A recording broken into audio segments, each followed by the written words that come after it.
This is the Randi Rhodes Show.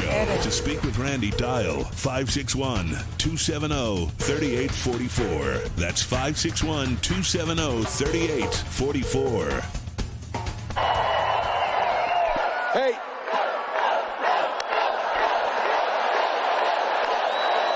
Yeah. Wow. Well, you might have seen a few people showed up in Philadelphia the other night. And then 10,000 plus walked into a field in western Wisconsin. And then on Wednesday, the largest crowd of the campaign showed up in Detroit, Michigan.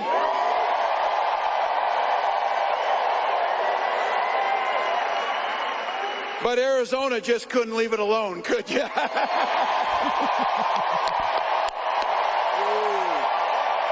Wow.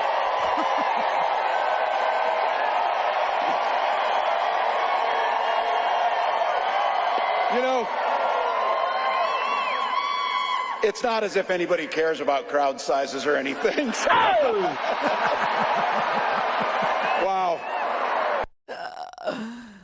Yeah, I mean, he's trolling. He's trolling, the unstable ones over there, the ones that say at their big fundraising dinner in the Bridgehampton area of the Hamptons, you got to stop the steal.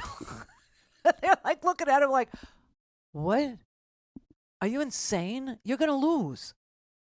Honestly, I don't blame him for going straight to we have to stop the steal because he knows he's not going to win, right? So let's cut straight to the chase and say they stole it from us. That's where it's heading anyway, because he's going to lose. Okay, so that's not what the fundraisers, that's not what the big money donors want to hear. And, another donor, you remember Sheldon Adelson, right? So he died. Everyone we talked about today is dead now. And I just want you to understand what's going on with the Donald Trump elite, okay? There's like no one left alive. It's like don't even think that they're around. 10 million of his voters have passed on. Yeah. That's kind of the age bracket that he was attracting all those years ago. Okay, we've been going through this for almost 9-10 years now. It's hard to believe, but it's true. And people are worn out if they're still alive, and if they're, not alive, either they died because they went to his rallies and they got the COVID, like Herman Cain. Remember him? He was a big donor, big money donor, dead from the COVID. And so now you've got the remaining, billionaires all gathered around, and they're like, what's your strategy for, 2024? What's your strategy? Stop the steal. And, their sphincters had to tighten. You know what I'm saying? Like you could feel like, oh, my God, we're so effed. So Sheldon Adelson, who is dead, he has his wife left, Miriam.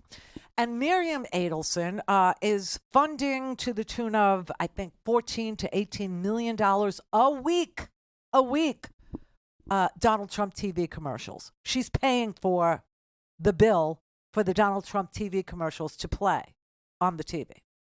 And all of a sudden, she's getting these really nasty text messages from Donald Trump's camp.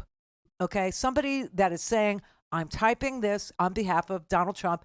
And, Miriam knows who this girl is. They used to call her the human typewriter. She's the one that actually texts for him when he wants to text. Okay. Because his fingers, I guess, are so tiny that it doesn't, he can't press the button. I don't know. But anyway, this girl that, Miriam knew was really his girl, was texting, and it was nasty, really nasty stuff, saying he didn't like the way she was conducting the campaign and arguing with her about her priorities and, like a whole bunch of, weird stuff, right? And she got like really upset, and then come to find out that it was one of Donald Trump's other donors that was asking for money from Miriam Adelson to put money into his super PAC. And Donald Trump was, like trying to shake her down by intimidating her and saying she didn't know what she was doing, kind of a thing. And this is the woman who, gives Donald Trump millions and millions and millions of dollars a week. But not on behalf of our country. No, I mean, she's an American and all that, but she does it for Israel, okay?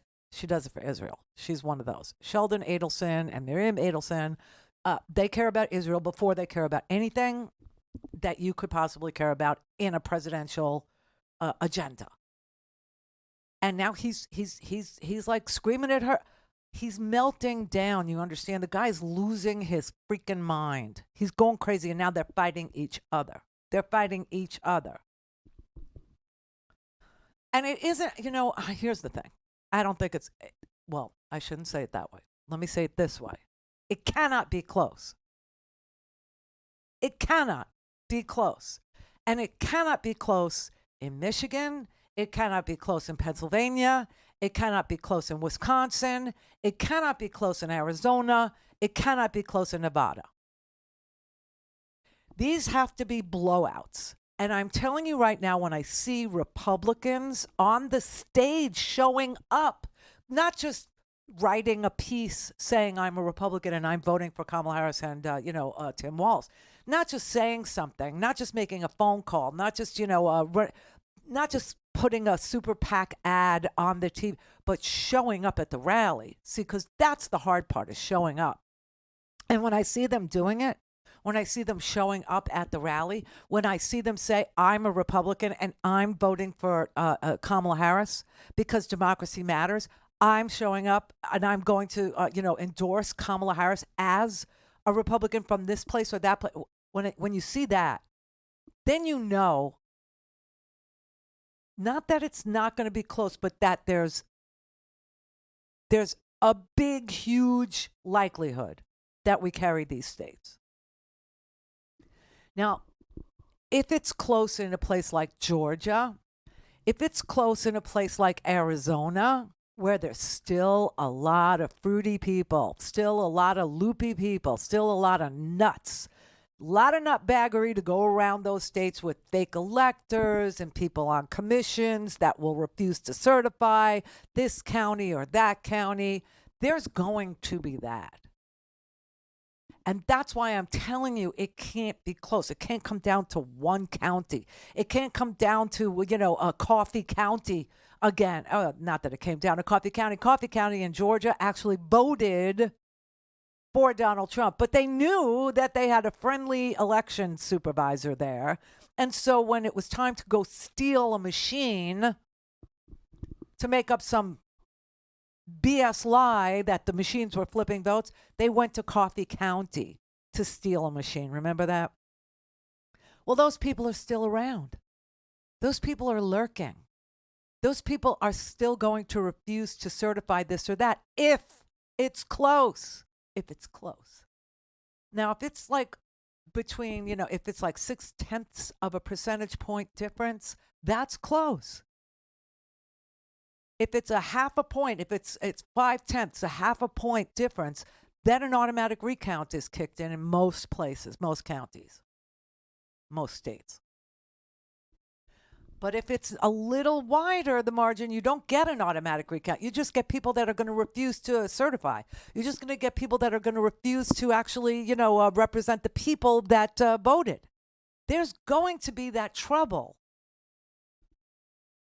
in certain places. And that's why it can't be close. The other thing, and I'm going to keep on saying this for the next, 88 days. That's what we got, right?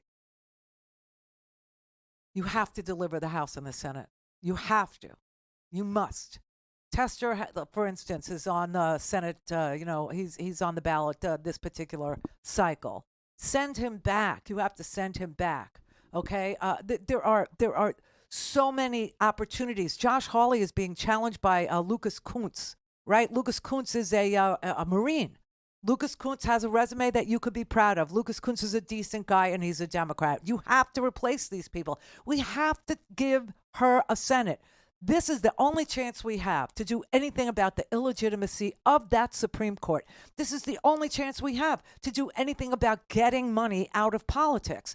If you don't have the Senate, you can't make those changes. You have to have 60 votes. And I don't think we'll get near 60, but we could get better than we are now and start to incrementally flip some Republicans to the right side of things and make them understand that the way they've been doing things has been a soul crusher. Not just for them and their families, but for us. And it's time that they represent what 98% of Americans want. Background checks, red flag laws. It's time they represent what 88% of Americans want. Codification of Roe v. Wade. It's time they start doing the job that they were sent there to do, and they won't do it unless and until they feel like the Democrats have enough juice to make things roll, to make things work. And the momentum is with us, and then all of a sudden they'll be willing. They'll be willing. Just like immigration reform. They were willing. Don't have time to listen to the live show? Want to hear more on your schedule? Go to randyrhodes.com and buy a stinking podcast.